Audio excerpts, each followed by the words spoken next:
Taylor Swift's motorcade arrives at Empower Field Stadium to cheer on Travis Kelce before the Chiefs vs. Denver Broncos game. On Sunday, January 5, Taylor Swift's motorcade arrived at Empower Field Stadium in Mile High, Denver to cheer on Travis Kelce during the Chiefs vs. Denver Broncos game. Taylor Swift's motorcade, consisting of 2 white SUVs and escorted by police cars, was moving inside Empower Field before the Chiefs vs. Denver Broncos game. The pop star's appearance at Empower Field has fans speculating about a lively game. This is also said to be the first reunion since the turn of 2025 between the Swift and Kelce families during Travis Kelce's game at Empower Field Stadium. Just a few hours ago, Jason Kelce braved the cold weather wearing a t-shirt. He was probably busy carrying his luggage, while just a few hours later Donna Kelce was seen having a reunion with the Swift family before the Chiefs vs. Denver Broncos game. On Sunday, Andrea and Scott Swift also arrived in Denver to cheer on Travis Kelce. Andrea Swift appeared in a black jacket and matching pants, while Scott Swift also wore a black jacket and stepped off the plane in heavy snow. Taylor Swift's Dassault Falcon 7X private jet arrived in Denver on Saturday. Then on Sunday morning, Taylor Swift's private jet took Andrea and Scott Swift to Denver. Andrea and Scott Swift showed their special support for Travis Kelce despite the harsh weather with cold snow showers. They are truly a family with great bond. On Saturday, Travis Kelce and his teammates also arrived in Denver. However, the plane encountered a winter storm that left them stuck on the tarmac for 4 hours, and Travis Kelce was among those seen getting off the plane in snowy Denver. Many fans are wondering if Travis Kelce will play today. This speculation has arisen since Andy Reid mentioned Patrick Mahomes will be out, and Kelce could also sit out today's game as the Chiefs have already made it to the playoffs, so whether they win or lose this game doesn't matter to the team, although they know for sure that the team will have a chance to make it to the playoffs. In today's game, the Chiefs are always striving to bring home another win. For some fans, this match is just a friendly match, but Travis Kelce certainly won't think so, because playing in front of Taylor Swift's family will make Kelce's spirit to play the best match possible. The romance between Taylor Swift and Travis Kelce is perhaps the most famous and well-publicized NFL relationship of all time. As a result, anything the two do is instant news. A recent bit of Taylor Swift's personal life is no exception.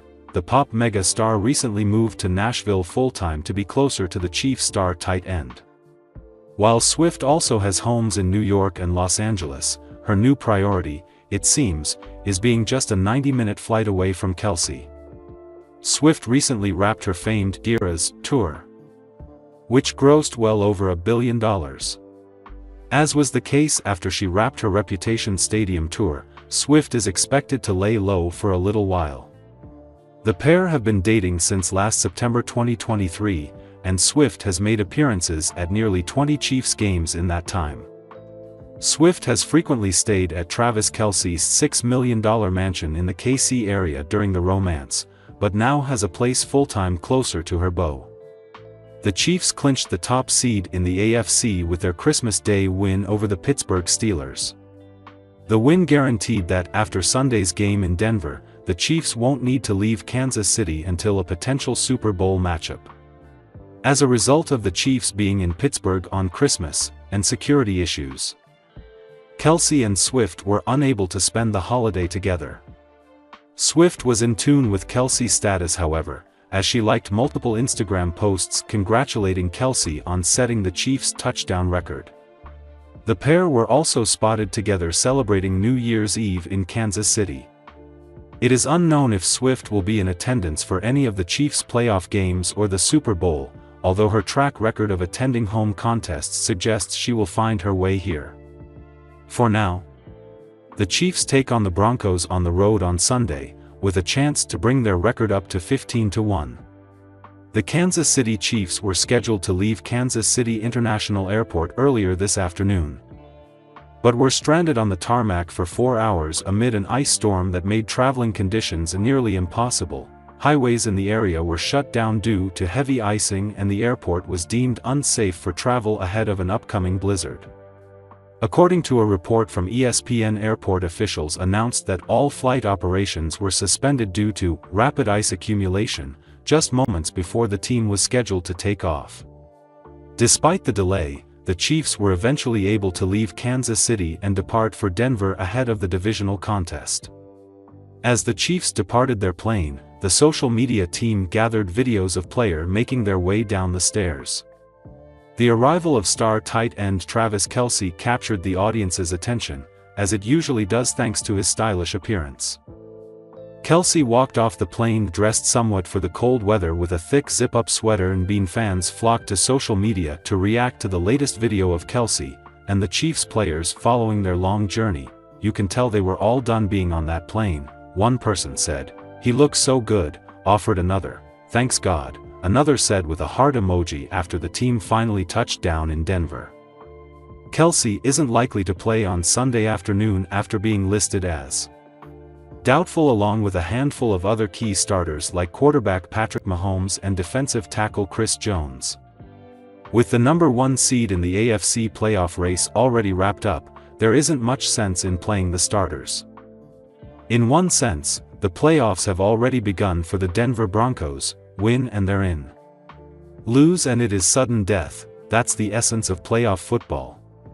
The end of the season is on the line. Then again, when the Broncos, 9-7, host the Kansas City Chiefs on Sunday with the chance to clinch the final wild-card berth in the AFC playoffs, there's a key reason why the matchup falls so short of a virtual postseason matchup. Both teams don't have to win. I mean, the Chiefs, 15-1, won't be playing with Patrick Mahomes. What a break for the Broncos. Chiefs coach Andy Reid, with the number 1 seed locked up, will rest Mahomes and other key players. Maybe in a weird way, Denver is owed such a favor from the Department of Karma. In Week 10, when Mahomes was on the field, the Broncos nearly upset the Chiefs on their own turf, except that Leo Chenal blocked a Will Lutz field goal attempt as time expired. It's too bad it's come down to this for Sean Payton company. For the 3rd consecutive week, the Broncos have a shot at clinching a playoff berth. And for the 3rd straight week they can try finishing strong and saving face. Lately, that has not been Denver's forte. And now it might prove to perfectly symbolize a season that has come with bright spots, including rookie quarterback Bo Nix and a defense that leads the NFL with a franchise record 56 sacks but has been undermined by faulty finishes. They blew an 11-point second-half lead in falling at the L.A. Chargers in Week 16, then last weekend lost in overtime at Cincinnati, when they didn't make a single first down on 2 OT possessions, blow it on Sunday, with the Bengals and Dolphins looking for their own breaks, and the Broncos will walk off as one of the NFL's biggest collapses in recent seasons. Of course, it starts at the top. Payton, in his 2nd season as Broncos coach, has changed the culture as promised. After kicking Russell Wilson to the curb, his first-round selection of Nix and the development of the rookie has been more impressive when considering the Broncos have the NFL's longest active streak, 33 games, without a 100-yard rusher. He has Denver in position to claim the franchise's first playoff berth in 9 seasons. Since it capped the 2015 campaign by winning Super Bowl 50, yet Payton might have already clinched that playoff berth if he had elected to go for 2 at the end of regulation, rather than playing for overtime and kicking a PAT. Sure, in hindsight, it's easy to second-guess his decision.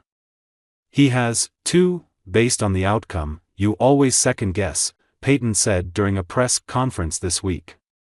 "I know I kind of felt I trusted my gut in that moment. Think of what happened to set up the decision.